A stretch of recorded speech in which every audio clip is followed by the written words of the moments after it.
लाडू ଆଜ୍ଞା तोर क्लास 7 ना ଆଜ୍ଞା अच्छा आज हम भूगोलर आम परिवेश चैप्टरटा रिविजन करिया ଆଜ୍ଞା ताले मते फास्ट कह आम परिवेश कहले कोन बुझु परिवेश ଆମ का ଚା पछा ଆମ ଚାରି ପାଖରେ ଯାହା ରହିଛି ତାହା ହିଁ ଆମର ପରିବେଶ।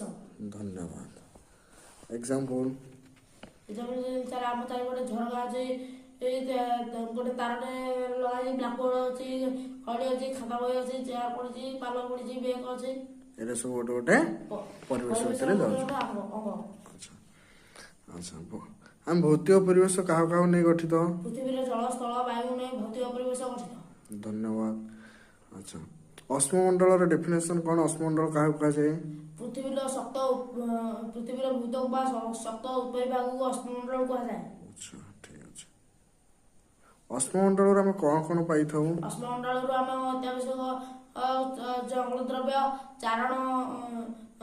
ଚାରଣ ଭୂମି ଜନବସତି ପାଇଁ କୃଷି ପାଇଁ ଭୂମି ଜନବସତି ପାଇଁ ଜାଗା ପାଇଥାଉ।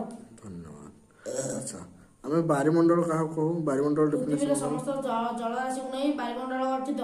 ଧନ୍ୟବାଦ ଆଚ୍ଛା ବାୟୁମଣ୍ଡଳ କାହାକୁ କୁହାଯାଏ ଆଜ୍ଞା ବାୟୁମଣ୍ଡଳ କାହାକୁ କୁହାଯାଏ ଆମ ପୃଥିବୀର ଚତୁର୍ଦିଗକୁ ଲାଗି ରହିଥିବା ଗ୍ୟାସୀୟ ପତଳା ଗ୍ୟାସୀୟ ସ୍ତରକୁ ବାୟୁମଣ୍ଡଳ କୁହାଯାଏ। ଆଚ୍ଛା ବାୟୁମଣ୍ଡଳରେ କ'ଣ କ'ଣ ରହିଥାଏ ବାୟୁମଣ୍ଡଳରେ ବିଭିନ୍ନ ଗ୍ୟାସ ଧୂଳିକଣ ବିଭିନ୍ନ ଗ୍ୟାସକୁ ନେଇ ଗଠିତ। ଆରେ ଆଉ ଜଳବାଷ୍ପ ରହିନଥାଏ ଜଳୀୟ ଜଳବାଷ୍ପ ରହିଥାଏ ଆଚ୍ଛା ଜୈବମଣ୍ଡଳ କାହାକୁ କାହାକୁ ନେଇ ଗଠିତ ଉଭୟ ଜଳ ସ୍ଥଳକୁ ନେଇ ଜୈବମଣ୍ଡଳ ଗଠିତ।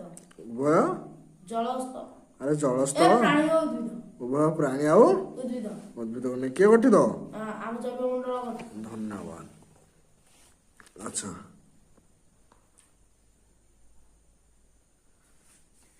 ପରିସଂସ୍ଥା କିପରି ସୃଷ୍ଟି ହୁଏ ଲାଟୁ ପ୍ରାଣୀ ଉଦ୍ଭିଦ ମନୁଷ୍ୟ ତଥା ସେମାନଙ୍କ ପରିବେଶ ସହିତ ଗଢ଼ି ଉଠିଥିବା ନିବିଡ଼ ସମ୍ପର୍କ ତଥା ନିର୍ଭରଶୀଳତାରୁ ପରିସଂସ୍ଥା ସୃଷ୍ଟି ହୁଏ। ଧନ୍ୟବାଦ ତାହେଲେ ଆମର ଏତିକି ଥିଲା ନା ହେଇଯାଇଛି ସବୁ କାଲି ଆମେ କ୍ୱେଶ୍ଚିନ୍ ଆନ୍ସର ଡିସ୍କସନ୍ କରିବା ଫାର୍ଷ୍ଟ ଚାପ୍ଟର ଥ୍ୟାଙ୍କ ୟୁ ଲାଡୁ।